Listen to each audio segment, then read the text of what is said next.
welcome back to the LCS for the final game of the day. And this bout features two undefeated behemoths. Boom! Let's go! Let's go. In CLG and Evil Geniuses, both sitting at 1-0, but only one can remain undefeated at the end of this one. Let's start on the on the EG side. Let's start on that There side. you go. Baited and switched. Start on the EG side. We've already gone over a bit of their roster. Some really exciting prospects like Jojo Pyun and, of course, Inspired coming over from the LEC. But I want to go to the bot lane. It was Danny and Vulcan coming up big for them as well in that first win. Yeah, so we talked about what their, laning was going to be like. I actually thought Danny's laning was fine. And then Vulcan, obviously, we talked about this Rakan pick and how we're looking for him to have a strong voice in a lot of these team fights and initiation, and we saw exactly that. Yeah, I don't know how Cloud9 lost him, but EG will take him. Like, he's such a damn good pickup for this team. Good. Yeah, he really is. So, like, hey, you know what? Fine. Like, sure. And so, like, him and Inspired can do a lot of work, especially his Rakan. Now, I don't know if he's going to get it. I think 4-5 probably going to be banned, but he's going to pick it on 3. Well, he picked it Yeah, on I was 3. gonna say, Yeah, I was going to say. We're not no letting problem. supports go There's that no far. problems, exactly. So, looks really good. And you can hear from the previous interview, a lot of people respect this team as the best right now in the group. Danny also looks good. Good haircut. Whoever did that was props to them. They didn't go make him bald like he was supposed to. Excuse me, that is grown out from the haircut that I got. Okay, all right. That's what I'm gonna go with. Okay, fine. Okay. Absolutely stellar bot lane. Not to your point, Raz, not one that I expected to come together right in the off season, because there just didn't really seem like a world where it seemed reasonable to let Vulcan go. But it's exciting to take a player like Vulcan, who has, in my opinion, been incredibly consistent in the way he has aided a team like Cloud9 throughout his tenure there, to now come over and slot next to one of the most exciting, sophomore players in Danny. Yeah, and it's a matter of how much they can learn from each other. Like, I know when you have a veteran young player relationship, there's definitely a lot of Vulcan telling him what to do, but you need to be able to have it go both ways. And I mean, early signs are that it's working out very well. I think Vulcan, as we said, like, he's just a great player. Yeah. Like, his laning phase is very good, and he's a great roamer. Well, let's talk about CLG next, because we got the graphics up behind me. It's Jenkins, it's GP. Raz, I'm going to hand this off to you. Yeah, I mean, like, I was interested in what build he was going for. I mean, everyone, first of all, you already know from experience, damn good GP player. Good player. Yep. Yeah. Willing for the enemy top laner in a more broken meta last year, of course. If it goes Gwen, I got the GP this time around, is able to replicate it. He's an amazing GP player. He's gone into the lab. And so going for, everyone expects the Essence Reaver, no one expects the tier into the Muramana build that he was able to go for. And then third item, Gale Force, I think was the go-to, right? That's what he goes for in solo queue. So, like, he's kind of went through the lab. That's why you're a little bit afraid of how much damage this guy is going to be pooping out. Going for Emily's word. Just snatched it from you. But yeah, Jenkins has champions that you have to be fearful of. Yes, inside jokes only work if everyone, is a If part I'd of the said inside pooping joke. out She Have hadn't- you not yet? She hasn't said it on air yet. No! So you just I don't know why Raz says that. spoiled Anyway. it. What a weird thing that Raz would say. We're talking about his GP, but like, he actually used to be known as like a Kennen player. Yeah. Like, Yep. Bob Jenkins runs the server on NA Solo Queue with Kennen. Kennen, Lulu, there was like the pocket pick stuff, but he's needing to diversify more. One more thing I want to say about Jenkins is he's not a player who necessarily shows up on a stat sheet. He doesn't call for resources very well, but he is a strong team fighter, and he does contribute to teams' victories. So I think, at least in the concept of this team, I think Jenkins will enable contracts to play a lot more free, because he's a good support for his jungle. Production was fast on that one. I know. Calls out the cannon pops up. The final thing I want to discuss when it comes to CLG, both as an org, but also narrowing in on a couple individuals, Palafox and Poom. This organization as a whole is kind of going on through a redemption arc, right? Or at least trying to take the first step, it seems, in a redemption arc. But so are a number of the players individually. Yeah, and I thought the Vex was such a great pickup for Palafox specifically. We were talking about his playstyle and how he wants to play a lot of these like flashier champions. And then Poom, again, we were talking about this in relation to contracts and Jenkins, but Poom and Palafox are two players who also haven't been given like the full breadth of a split to actually be like, okay, put you in, have a team that stays together, and let's see what you can do.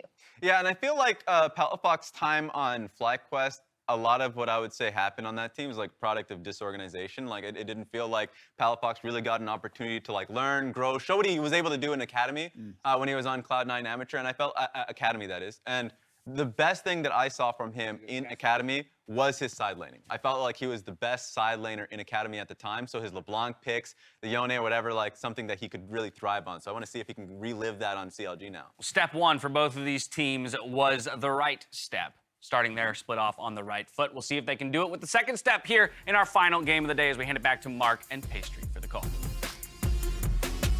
Thank you very much. And what a last game of the day we have here, Mark. It is honestly maybe the hottest team coming into lock-in in EG, up against a team that now the world can finally get a little bit more excited about in CLG. Yep, some faith coming back. Woo! They're both 1-1 right now, or 1-0, excuse me, right Correct. now. So someone's going to end the day 2-0. I'm very excited to see what happens. And I was talking about this. I think it's kind of like the future of the LCS match right now. There's Definitely. so many young players, so many people being invested in who could become franchise players right now that, like, if you have one game to watch, you'd be like, hey, these are going to be the future stars of the LCS. Tune into this game. Yeah, we heard a great breakdown of the bot lane 2v2. Definitely going to be watching that throughout this one. But if you only need one thing and one thing to take away, say it with me out there, Joe Pune. That man is on the path already to be maybe the next LCS superstar because he is so bloody good. I thought you were going to say Luger. He's good too! You said, say it with me. I'm like, CLG's bot lane. And I guess not.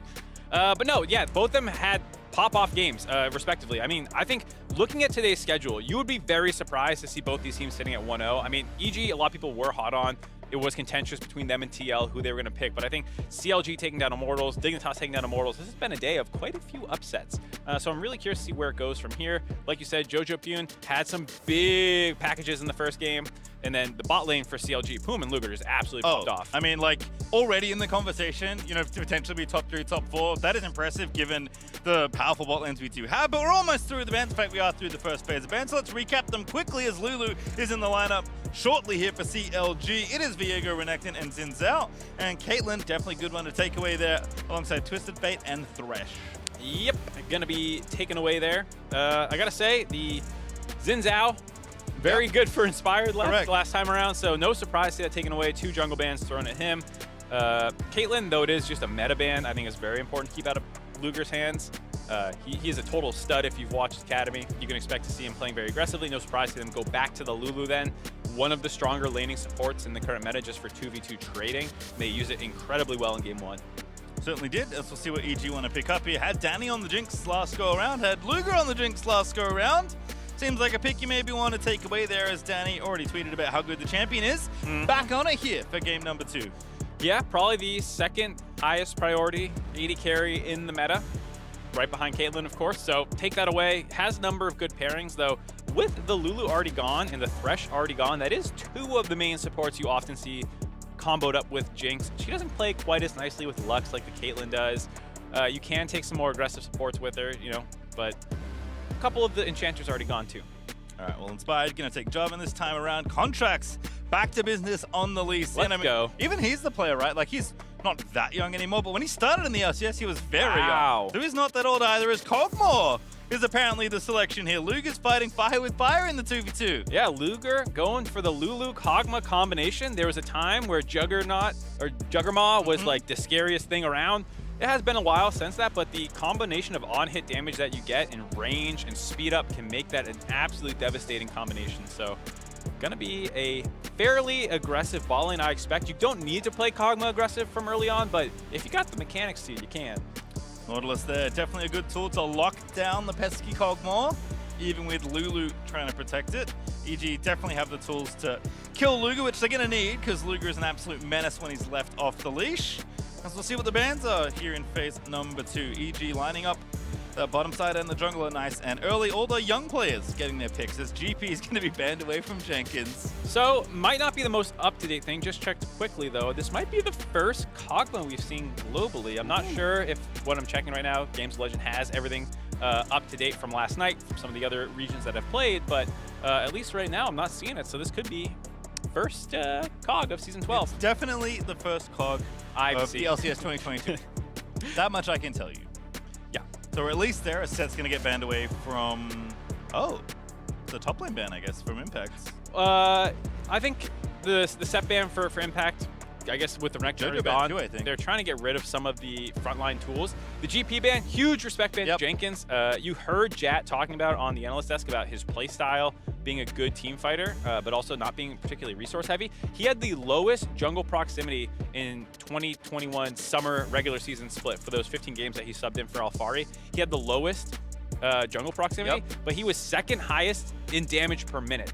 Alfari was number 1 in damage per minute, but he was also like number 2 or 3 in jungle proximity. You know, Jenkins lives on an island, but then still manages, despite that fact, to be very useful in mid to late game team fights. Which was quite different from when Alfari came back in. They were basically polar opposite players. Yes. Definitely a lot of jungle attention there. And Shen gonna get banned away there from CLG. It's another global top laner being picked out of the pool, as Kalista continues to be a fun hobby here for Danny, but I don't think it's going to be the pick we'll see. Instead, Jojo on the Victor. Oh no. Goodness. Corki got through, Victor got through. Hi, Cameron. Hi. Yeah, we're probably going to see the other end of this matchup, the Corki. In the previous matchup for EG, it was Jojo Pune who played the Corki side. This time he's on the Victor. See if he can get some little pressure early on. He was definitely, struggling a little bit against Do it! the Let's go, Palafox! Okay, well, I guess we won't see Corki then. Thank God. Getting something more aggressive. Vex last game, Akali this game, Palafox definitely not playing those standard wave cleary mages and the like. Yeah, I mean, I appreciate this. I think the Corki does scale really well, but you kind of soft lose the lane to Victor. He has more control. You can make plays against it.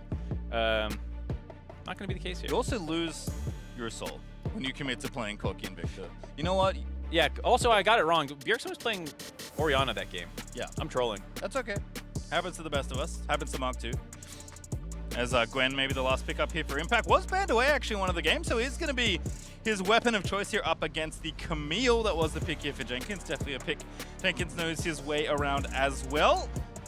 But I like the kind of upsetting of the kind of equilibrium there by CLG. Palafox choosing something a bit more aggressive, whether it's in the 1v1, which I guess without contract's going to be pretty unlikely, but definitely if you're trying to pick off some of these pesky carries on the EG side, Palafox is the man to get it done. Yeah, Palafox bringing out a very aggressive team comp here for CLG. You kind of have the Lulu Cog as its own shell, because a lot of times when you play Juggernaut back in the day, you'd have a lot of tanks, a lot of tools for locking opponents down and then DPSing with the Juggernaut.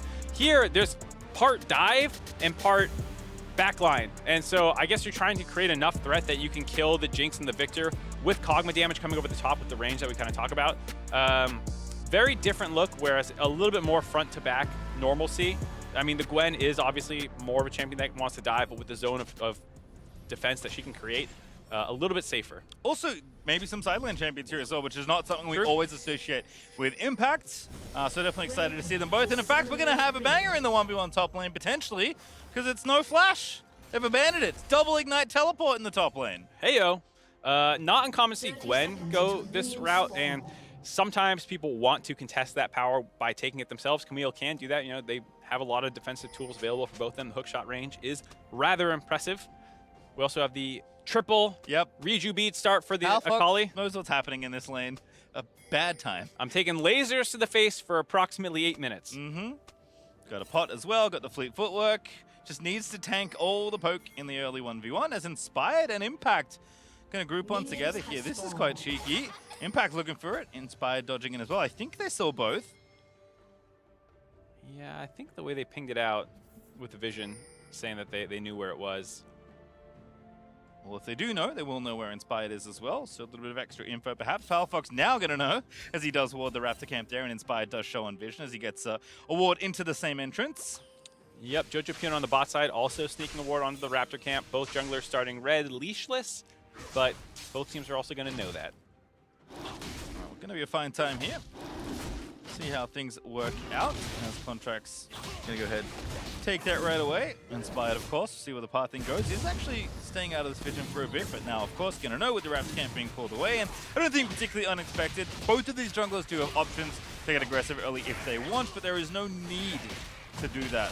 And you certainly don't want to fall behind if your enemy jungler is farming and your gank goes awry, but Definitely expected this. Certainly Palafox did with the way he's building early on. Jojo Pyun has early lane dominance here in the range first melee matchup. Yep, Jojo Pyun getting his hands on the victor this time around. It's a champion that is so strong in the current meta, scales super well, very safe. Nice build path, honestly, too. Feels pretty clean, so no surprise, so much prevalence of it. The Akali, I believe, is the first time we've seen it here in North America. I think it got a couple of bans, honestly, based off who was playing on the day. Still a champion that can make a lot of individual outplays happen. Here we go, hold on. Danny Vulcan at it again. Poom took a lot of damage there. Luger stepping forward, eats a shot as well. Yeah, I think that was right on level 2, being able to chain CC with the chompers going down. Poom took a couple hits, but damage isn't too threatening all in level 2 from a Jinx and Nautilus, so he's okay. Also expecting this as well. Jungler's kind of covering this top lane. His impact was getting the push too. Ooh, contracts. Going in. Just goes back actually to his own jungle. It's Inspired maybe the one to try and get some investigative happenings here around this buff, but thinks better of it, wants the crab instead. Yeah, I think there was a potential for them to go for that invade. I think they were aware that Contracts was probably on it, but Inspired, after coming back over to the top side from taking his blue buff through Jojo Pyun's mid priority, decided against the play. Just want Jojo to keep harassing under turret, keep building the CS lead already at 12 about. Yeah, we'll see how bad it gets here. I think if you hold it around 10, you're feeling okay.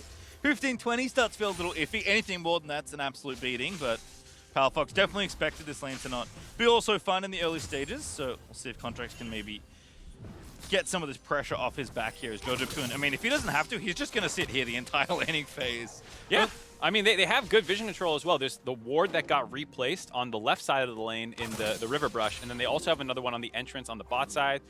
They've also got both scuttle crabs, so there's not really any way for Contracts to even sneak into the river. And so he's very comfortable to keep perma-shoving this wave in and harassing under turret, maybe even grabbing some turret plates himself. All right, we'll check in with the 2v2. Luger up just a couple CS right now, but we'll call it basically even here. Is Halo Blades here for the COG, which we get to see relatively commonly, at least when we saw it last year. Also, seeing Vulcan go for the Aftershock. There's been some experimenting with Glacial Augment from supports right now, with the kind of mini exhaust effect that comes in. And I think it's a little sketch. I like the idea of it sometimes if you have other primary front lines, like a J4, but there's also been times where you just see people get exploded because they're missing that raw tankiness for themselves that they're used to getting as frontline champions. And so I think this is the safer option, especially if you're going to be hooking in lane. You know, you actually get protection for yourself, because otherwise Lulu Caw can just turn around and kind of blast you. All right, well, Palafox not having a fun time. How close is Jojo Pyun to 6? Not that close, so Palafox isn't in immediate danger, but definitely doesn't want to stick around for too long. Not going to get it off this wave. Looks like Jojo's going to take the reset instead, and Palafox going to use that info as Contracts is lined up to die because Danny has no health left, and Contracts just looking for the Q, doesn't get it, and Vulcan finds a root, and Contracts like, ah, shucks. I appreciate the hyphiness. Contracts. His bot lane gets an advantage, and he's hungry to capitalize, going for the flash Q. I'm going to assume it was communicated that Danny had no sums left. Otherwise, that's a very risky play to go for. I mean, it's risky no matter what, but you're not going to die in this situation, and it's not just going to be flash for flash. So, I mean, that's a really aggressive play that I'm excited to see out of a lot of the younger players in the LCS. And we didn't quite see how it happened, but that's the power of this new CLG bot lane. Luger and Poom winning out in that trade. Luger also blew a lot of summoners, still has his heal, though. This angle's pretty nice for Inspired here, but Victor doesn't add a whole lot of CC. His Impact looking for the 1v1 onto Jenkins. Never sleep on the veteran here for EG. Impact did TP back and get aggressive early, but both top laners have TP'd back, so Impact feeling good now at level 6 here in the 1v1 so far. Yep, level 6. Went for a trade there. Surprised to not see more play around the top side. I was assuming, looking at the double teleport ignite, you know, auto-pushing mid lane, and bot lane with not too many aggressive tools, save for CLG, that there would be more attention up on the top side. But it feels like Contracts hasn't had too many opportunities with how much control EG's early game has had. Yeah, and again, definitely fits the style of Jenkins, as we heard, and kind of fits Impact style as well. Definitely a player that can play weak side very happily and be fine with little to no resources, as EG are at least getting the counter push here. But I think Inspired's presence is the one that's really starting up all this, and Luger and Poom are going to rotate over. Inspired's going to have to leave. Yeah, good awareness. Even before he showed in that ward, CLG's bot lane was backing off the turret. They know, hey, we're low on summoners. We know that they have priority mid. They could be coming down here right now. And they move once they see it to protect the red buff for Contracts. That's really well done because you're not really safe under the turret either way. So they use that moment where they have to back off the turret to protect for Contracts. But EG make a smart rotation. They back off the turret themselves, back off the red buff, and say, all right, we'll just take the Cloud Dragon. Oh my god, he gets stunned! Palafox! He's gonna be okay. Oh, actually, maybe not. Jojo Pune is gonna at least get the flash. Yeah, that was a respect flash by Palafox there. Jojo Pune, if he didn't flash there by Palafox, Jojo Pune had the flash auto from the Q proc that he got off and had to get out of there. So the giggle is just because every time Victor just drops ult, like drops the base in mid lane, it's hilarious to me, but it has just become a standard play pattern. But Palafox almost got ended by Jojo Pune doing a very standard thing and just applying a bit more pressure. And now, desperate to get a few more CS, he's going to try and stay for a bit longer. But again, Jojo Pune's going nowhere. Just going to keep pushing these waves under your turret. Yeah, second game in a row. Jojo Pune looking pretty good. A very strong lane face here in an advantageous matchup. Pushing it up to around 22 CS at this point. Gonna grab probably his first turret plate on the back here. Maybe there's a gold break point he's looking for. Impact at it again. First blood still on the table, by the way, but it's a dragon and 850 gold up for EG early as Poom is trying to fight back. Danny again eats the wrong end of the 2v2, but they've got the 2 plates, still got a CS lead. Not feeling too bad, all things considered, as Jojo did also get some plate gold for himself in the middle. Yeah, we keep missing out on the bot lane trades, but Kog'Maw was a good matchup into Jinx back in the day. Kog'Maw just has a little bit range advantage without having to use as much mana. If Jinx wants to contest, you often have to go into your rocket form, and then you're using mana, and then you're pushing the wave, and it can get kind of annoying to contest some of the trading, plus the double range advantage with the Lulu. And then at 6, you can kind of just poke with your ult, and Jinx doesn't have much ways to answer it. So it's actually might get worse from here. Both on the same buy, though, for the 80 carries. Yep, so far so good. Things keeping pretty much even keel. Where it's going to get worse is in the mid lane. Jojo Pune actually gone back, just finished Sork Shoes straight up, which is pretty deadly. I mean, there's not any MR right now for CLG, so Jojo's going to continue bullying Impact, looking for the 1v1! Almost finds it, last little needle, didn't quite connect, and that's actually enough! The Ignite takes him out for first blood, and now Palafox is in the middle of the Rift Herald here. It's a 3v4 right now for EG. Jojo Pune though onto Luga, gets the ulti down, and there's the steal out of Inspired. Contract's low as well. EG's going to force him out. Yeah, that death by Jenkins there is a disaster. Using the extra man advantage that they have, even though they rotated Luger and Poom up, they were just down a man after the death, and so it was very easy for Impact to rotate down. He was still full health. They tried to surprise Jojo Pune, but he's just such a force in the mid lane right now. Pushed Luger back by dropping his ultimate. No other deaths for CLG. They get out of there. Not able to grab the Rift Herald, though. That one also goes over to EG. Honest Impact. Again, I mean, it's been looking good in the matchup so far, but this just looked a little too easy. Jenkins can't get away. I thought Jenkins had done a good job of dodging that one needle by sticking closer to the wall with his E, but just a little bit too much damage from the Ignite. Is that it again? Palafox this time used his ulti. Jojo Pune didn't have his ult, by the way. Used it already onto Luga, so that trade was won with Jojo Pune not even having an ult to try and use as Palafox, needs to try and fight back in the 1v1, but Jojo Pune just unrelenting right now on this Victor. Yeah, a lot of the items for Palafox are regen items, which aren't going to help you in the trade too much. You might sustain up and end up better in a couple, 30 seconds, but for now, Jojo Pune's just going to be able to back. He has a lot of damage in those sword boots already. Has laser upgraded now as well.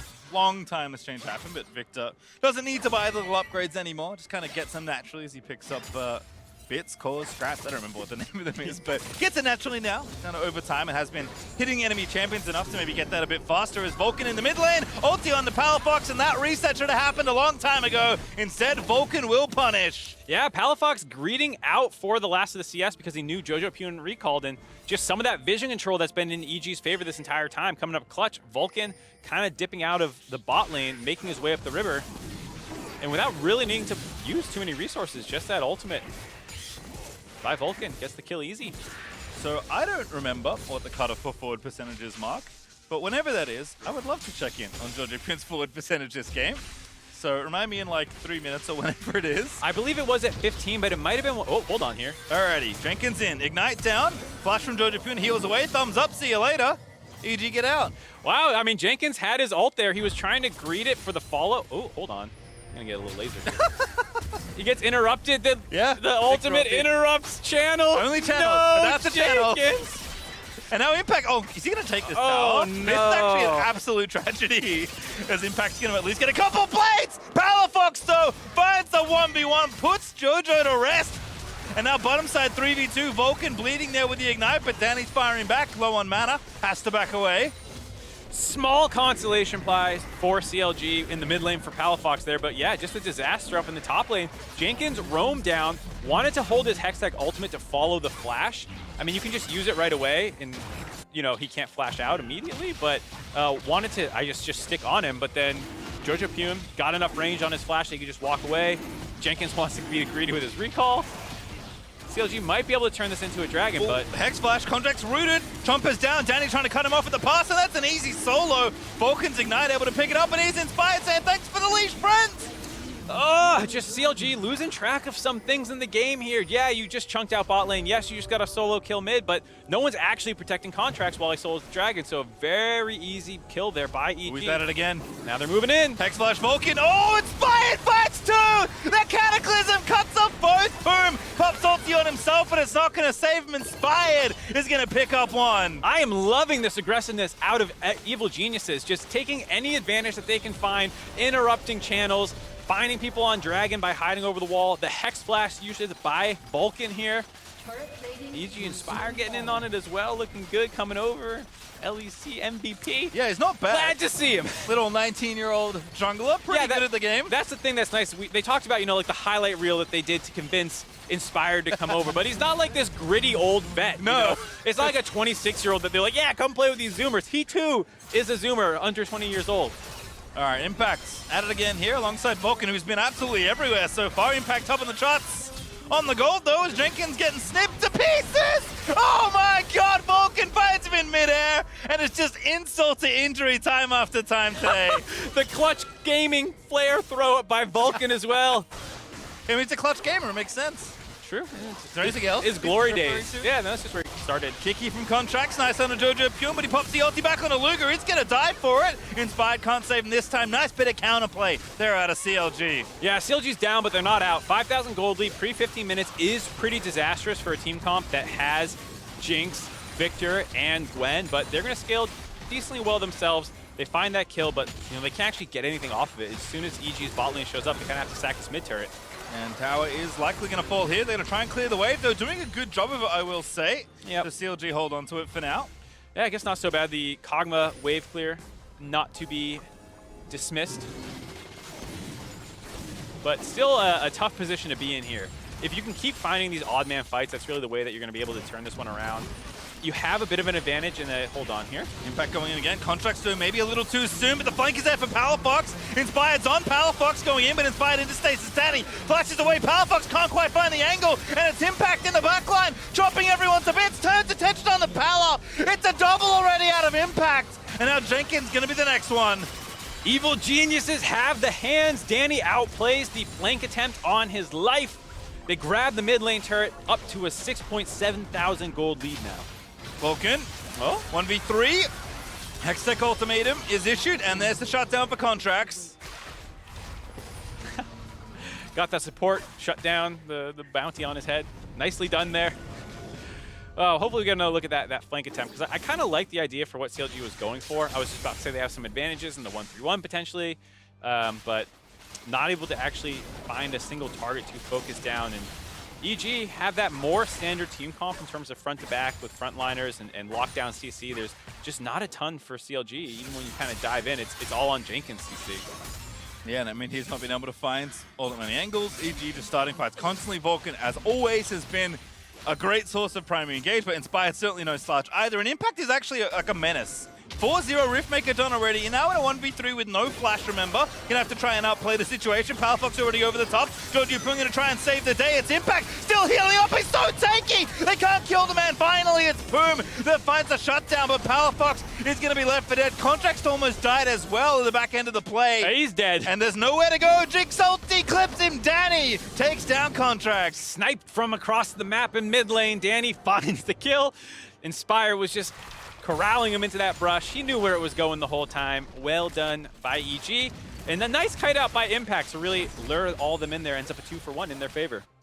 And this is just such a different pace for EG. Like, it was a slog to take out TL there for EG. Very slow game back and forth. Really came down to, Jojo's late game initiative on the Corki, not something we maybe expected alongside the rest of the great team play for EG. Volkers engaged on Rakan, yada, yada, yada.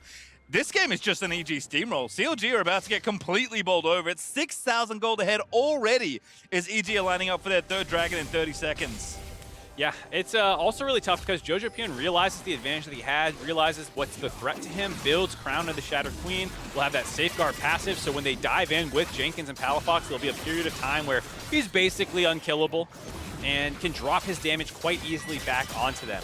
So a very nice adaptation in the typical, it's not totally out of left field, but not the quite standard Victor build path. Yeah, definitely. I think the first one we've seen on Victor so far in the LCS is Vulcan just doesn't see an angle he doesn't like.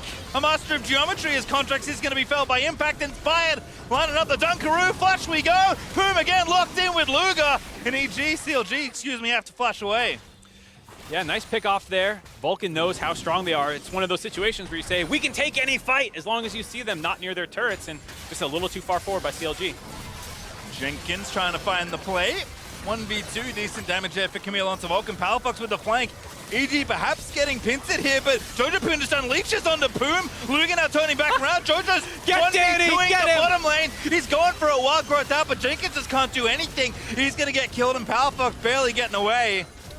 EG playing Protect the VIP. Danny was in some danger there by Palafox, but he had a nice Chompers placement combined with a nice placement by Jojo Pune of the gravity field. It kind of made Palafox have to hover there, wait for someone to get in range. Hold on, they're not done yet. Power going in, contracts, straight into a Chomper. You hate to see it happen. Danny's still the target. They got Palafox him. Does find himself the shutdown. Inspired goes through, but Contracts steals the Drake, grabs the objective bounty, and CLG. A bit of good fortune finally as Palafox still may be feinting to go in. Contracts wants it, impacts the target, but now Jojo Poon just a little too strong. Contracts, not a play you should have made as Impact cuts him down to size. And now Palafox gonna get finished off as well. The strat can only last so long. Who's gonna grab the kill? Everybody wants it, but it's Jojo Poon that grabs it as Jenkins TP's into an absolute tragedy. The room is on fire. The pizza man's walked in, and there's just nothing good happening here. Donald Glover's in shambles there as Jenkins is going to keep fighting too, but Impact will not be stopped. And now the other side is Luga dead as well. And oh goodness, market's falling to pieces for CLG. Where's the solidarity? Boom, get in there. Oh, CLG, they just didn't know when to call it quits. They went in for a couple kills, they get the dragon. He saw the mark from Palafox's E on top of Inspired. Contracts kind of got baited into hanging around a little bit too long. But when you're 6,000 gold down, you need to take clear advantage fights. Chase down sequence there almost ends up in an ace for EG. A conga line of misfortune there for CLG as EG just clean up kill after kill. They're up almost 9,000 gold now. We're 20 minutes through, and they didn't get the dragon. That is good news. Yep. But I don't think it's going to make enough of a dent right now. Well, in the last game, the goalie wasn't quite the same, but one team was able to steal a lot of dragons. And one team has an H stack of the Giants. And unsurprisingly, that is the team with the very bold Victor player. Yeah, it's tough. I mean, low-key Impact has become an absolute monster. Completely destroying this game. Yeah, I mean, like, we saw the solo kill. Obviously, Impact having a good game, but out of nowhere is up to 7-1-5. He's just such a beast. And any advantage that I was talking about in the side lane no longer matters. Impact is just untouchable. Yeah, get why they banned the Gwen in the other game, because it looks pretty good. Not a champion that I had in my memory for Impact, but certainly one I won't forget anytime soon. Rift Herald number 2 gets popped in top, almost up to that very glorious 10,000 gold lead here. And Impact, team full of Zoom is the veterans leading the charge on the Gwen. Yep, the one old man on the Rift. There was one. And it's Impact here, looking to run with the rest of the team here as Contracts locked up forever. Just so much CC. Luga just gets deleted by, I think, whatever was left. And Impact still going in a 1v3, diving through. Jojo Pune alongside his new best buddy. Is going to try and dive for something here as EG pull away towards the Baron. Yeah, 2 quick kills. One of them being the jungler means that EG have a clear lane to the Baron buff here. Very little CLG can do to contest it. These dives, it's just not that much protection. It's one of the things I highlighted in the draft for a Kog'Maw Lulu composition to not really have any other backline with you. I mean, even if it's not a straight support or enchanter, you often have another backline damage dealer like a Corki or something and some front line. It's all dive, and when you fall behind with 3 divers, in a Cog Lulu, like, it's kind of easy pickings there, and EG just obliterate them under the turret. All right, we're up to 14 stacks now for old mate Jojo. See how many you can get to. I didn't know Zoom is still red. I'm very impressed. It's Powerfox. Oh no. Oh no, they're TPing for him! Objective bounty! Oh no! I mean, he gets the bounty, but at what cost? His life? It looks like, oh, never mind. Powerfox able to dip, duck, dodge, and dive away, but Impact, unrelenting pressure. The big scissors are going to take down Powerfox for the 5th time this game. Snip, snip from Impact there. 8-1 and 7. Should get his own Mages, honestly.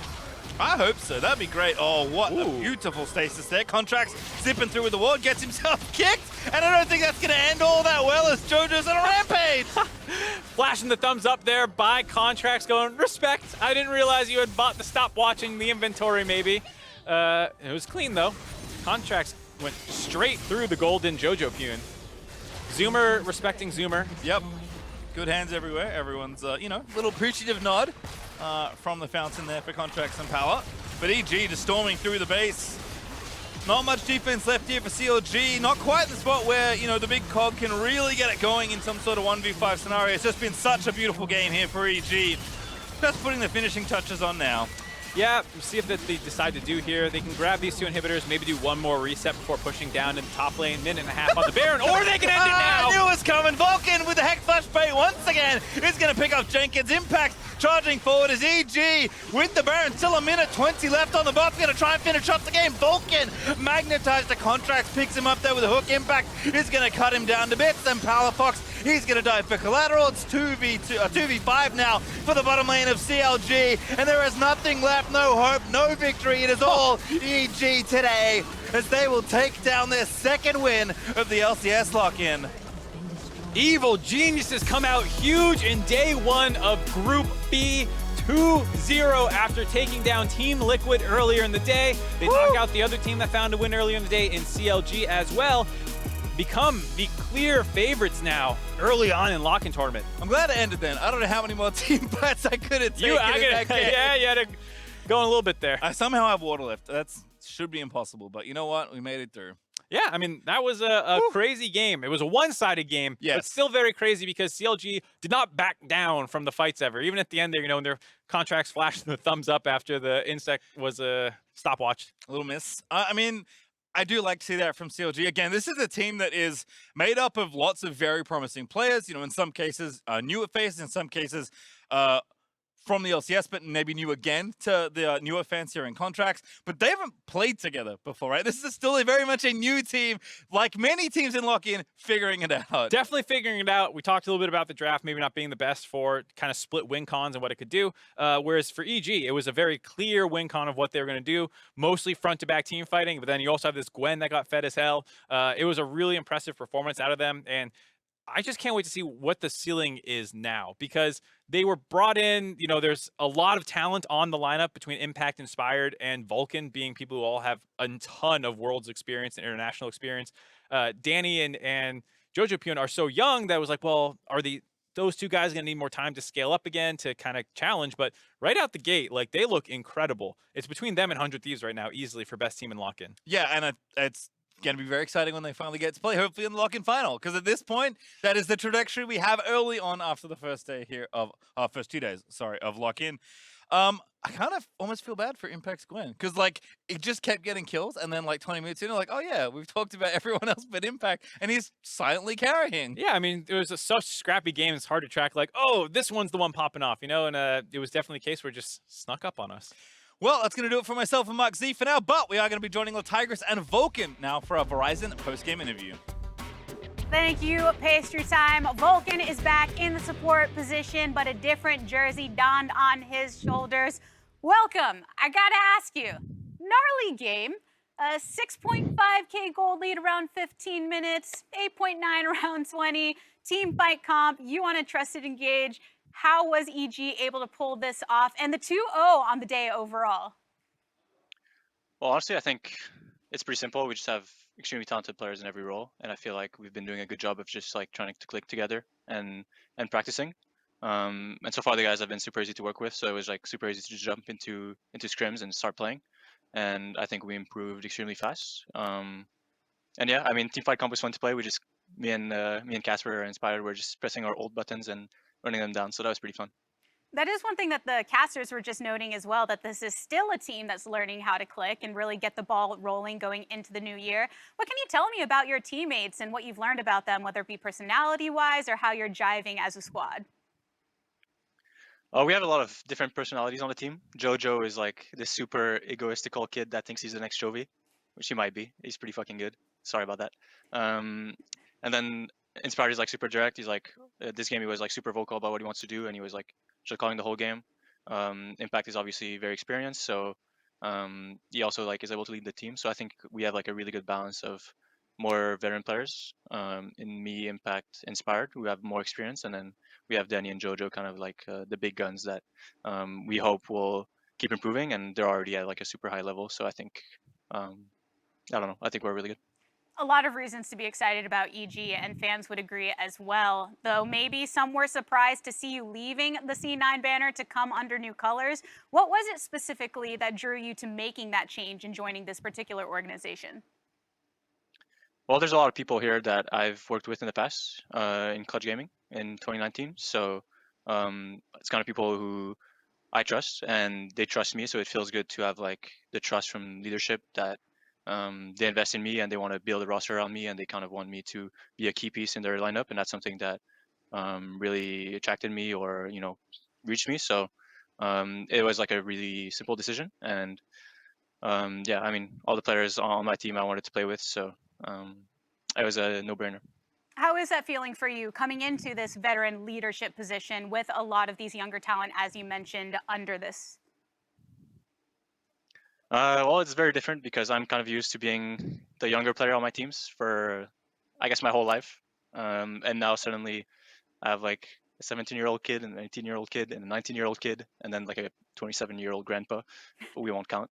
So yeah, it's very different, but I feel like with the experiences I've had, I can easily step up to that role. It's obviously something that I will have to keep working on, and I will do mistakes along the way, but I'm just hoping that, I don't know, I can show my new teammates the right way of being a player and a person, and just help them get better. So yeah. Good kids and a grandpa to boot. I think a lot of people would be happy to be part of that family. I know EG, we talked about the anticipation, the excitement around this squad. Obviously, lock-in, it's a pretty fast-paced thing going all the way to the finals. Just from you personally, what are your expectations for this team performance in the context of lock-in? Winning. Winning. We love to hear it. We love to hear from you, Vulcan. Thank you so much for stopping by for the interview. Thank you. This does conclude our games for the day, which means it's time for us to head over to the State Farm Analyst desk to break it all down. Thank you so much, the Tigers. Evil Genius is looking to make Vulcan a key piece of their League of Legends roster and League of Legends success, and I would say he was exactly that here on day one for them. 2 back-to-back victories in 2 back-to-back games where he was a clutch part of the engages that would ultimately bring those fights in their favor. And like a really good, he wasn't doing it intentionally, but a really good spokesperson for EG, actually. Like I learned so much about EG just from that interview, right? Just like JoJo's personality. the egotistical thinks he's the next Chovy thing is fantastic. The age gap, how they're comfortable with it. Like, that was really enjoyable to listen to. Yeah, like the light ribbing I think is amazing, right? Like being comfortable with each other right from the get-go is great. And like, you're right, the performance, like the confidence that he exuded with just saying that is like, it's simple, right? Like, just we just have excellent players across the board. That's just the case. I mean, he has a lot of confidence in it. And like for me, just seeing the games today, I'm sold. Like, absolutely. I'm buying the stocks there for both Jojo Pyun and Danny instantly. And if he's the LCS grandpa, then we're what, the LCS cemetery? There's like a 10-year difference between a grandpa and a baby. I don't know about that. Okay, all right. I don't know what kind of biology is going on in these League of Legends teams. But it is just so wild to think, 27. Again, we started this conversation top of the day, the whole age thing, right? Where it's like, I do think it's a little overblown. Clearly, Vulcan's still playing at the top of his game, if not better than he ever has before. And it did net Evil Geniuses that 2-0 on the day, topping their group as it stands right now. Over CLG in this one. CLG, while they impressed us at the beginning of the day in their first game, did seem like a little bit of a step back. Definitely a difficult draft for them, it felt like, to pilot. Yeah, this was like a little I guess, confusing for me. I like the Lulu first pick just because it keeps a lot of AD carry options like open for you. Basically, if they don't pick the Jinx, they'll pick up the Jinx, or they can pick up something else like an Aphelios or something that does a lot of damage. But I was not expecting the Cog to come out. I was also not expecting the Akali into Victor, as we saw. Like, it didn't show it in, I know, JoJo's early stats, because I think at one point in the first 10 minutes or something, or 15 minutes, he was like 0-2, but he had constant push in that lane. There was a point at around like 7 minutes where he just, or like right before 8 minutes, where he just could not back. And that's a point where you really need to start having pressure in mid, because you're looking at Rift Herald. And that was like just a key crucial point where it's like, okay, this matchup is just not fun. It's a similar position he was in last split, actually. I remember there was a specific Yona game where he tries to force the champion or like a pick that he thinks is really good and he can work with and vibes with his, his abilities.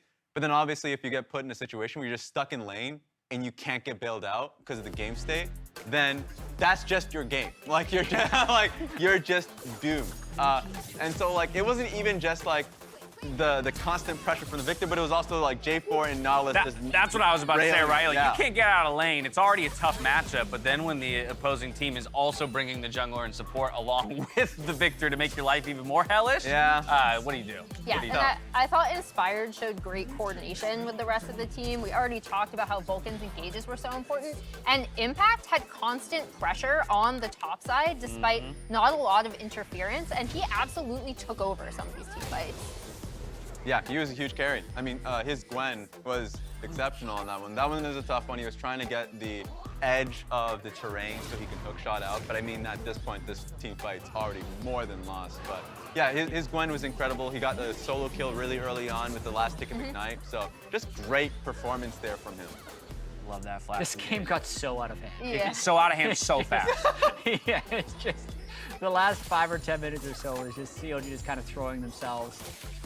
And you know what? I respect that. With the draft that you have and the fact that you went down like that, you got to take stabs in the dark at that point to try and find it. And, you know, hey, we had Palafox finding that one solo kill mid on the Akali. So you can kind of see, you know, what could have happened in that matchup if he wasn't held down so much and if, you know, EG hadn't built such a massive lead. But you mentioned Inspired, as we've been talking about Vulcan a lot throughout the day. I think rightfully so. We're going to take a look at some of these statistics. Deathless in this one. What a massive pickup, and he slotted in seamlessly. Yeah, and I think the big thing I was looking to see in these early games was, again, like how he was communicating with the rest of the team, because I did think a lot of things were not easy for him on Rogue in terms of, that's kind of mean to say, but like, you know, he had pushing lanes constantly, right? And he was able to farm up on a lot of these carries. And he's obviously an incredible player. And I wanted to see how he'd interact with his lanes. And I thought especially in this game, he did a really, really good job with communicating with the rest of the team, which is awesome to see.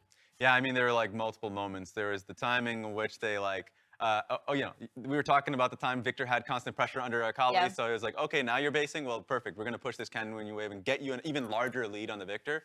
And then there's second time where it was like, Nautilus came through mid, he joined in. It was just basically Akali thinks she was able to get the wave pushed in. It's like, no, you don't get that opportunity. And then for the rest of the game, much like Vulcan said in the interview, just press your ultimate. Just like either get flashes or get kills. Well, this was without a doubt a standout game for Evil Geniuses and a number of individuals on the team. But if we're talking about standout moments, we have to highlight Blues Zoe Baron Steel from earlier in the day. Our Rocket, big play of the day. He does it one-handed, or so we would learn in the post-game interview afterwards. But those spellbook smites, man, they will catch you off guard. It's so easy to forget about the Zoe that has the spellbook smite. There's an occasional time where Zoe can actually get two smites. That wasn't this case. And they were a little cognizant of it by at least trying to block the Zoe Q, but it's just not enough. And it's just a total smite flip when you go in there. And probably won them the game. Of all the moments that happened, that was a turning point. And he did it with a missing fingernail, apparently. Exactly. Absolutely. So I think we have a tweet. That has happened to me before, and there's no gore warning, right? Okay, good. Yeah, no. They bandaged it. I want to know what their exercise, pre-game exercise was to snap your thumb's fingernail. And maybe you should stop doing that pre-game. Don't do it again. Do it. If it's gonna endanger your fingernails. I would still want to know, but like when I saw this tweet, I was like, oh, my fingernails. You feel the pain. Yes. I do want more detail. Balling my fists right now. It's so painful. No, that's why I was like, oh, it's so painful. Wild. Hey, fight through the pain. That's a real athlete right there. After 2 full days of games, here is how the lock-in stands. When we take a look at Group B, it's Evil Geniuses again up there at the top, the only team in Group B at 2-0. 3 teams at 1-1, CLG, Dignitas, Quantum Pay, and Team Liquid. And we close things out with Immortals Progressive at 0-2 there in Group B. We already saw everything that happened in Group A just yesterday with 2 teams standing at 2-0, 100 Thieves and Cloud9. Yeah, I just wanted to say, all eyes on Team Liquid there. I mean, just by design, both Evil Geniuses and Team Liquid weren't going to be ending the day because they had to face each other. But by the next few days, they'll be able to rack up some wins. They're a good team. Right, because at some point that will also be the case for 100 Thieves Cloud9. Yes. And know the format, only the bottom in each group falls out. Yeah. And then next weekend, we'll be seeing an 8-team single elimination bracket. So a lot of these teams, it's totally okay to drop a game, to have a close one. I know that the 2021 lock-in champions did not go undefeated in the group. So could still happen for any of the teams that have a loss. Okay, yeah. There you have it. Yeah. Any one of you can be a champion. Tomorrow, we've got 5 more matches coming your way with FlyQuest first up, looking for their first win against 100 Thieves. It's going to be a difficult one, but if they can get it, it makes that group very interesting. We follow that with Team Liquid versus CLG. TSM versus Cloud9. Intriguing. Nice. Without a doubt, Evil Geniuses want to keep themselves undefeated up against Immortals Progressive, and Golden Guardians will close us out with another matchup against FlyQuest. FlyQuest playing twice tomorrow. I just want to see the team look, the TSM versus Cloud9 one. Even though I know it's going to be TSM Academy and not the intended roster, it's just always been the marquee matchup between both organizations. And then, of course, like, you know, TSM Academy got a little juice in them after the last one that they got, right? So they're already coming in with pretty high energy. There you have it. That's the schedule for tomorrow. One more reminder that the broadcast does start 1 hour earlier every single day, so make sure you're setting your alarms nice and early, just like that, a staircase. Thank you, Jack, for drawing that out for me. But that's going to do it for us here on the second day of the lock-in stage. So on behalf of myself, the casters, the entire remote broadcast crew, thank you so much for watching. We'll catch you tomorrow for more LCS action. Until then, stay healthy, stay safe, and be good to each other. Good night.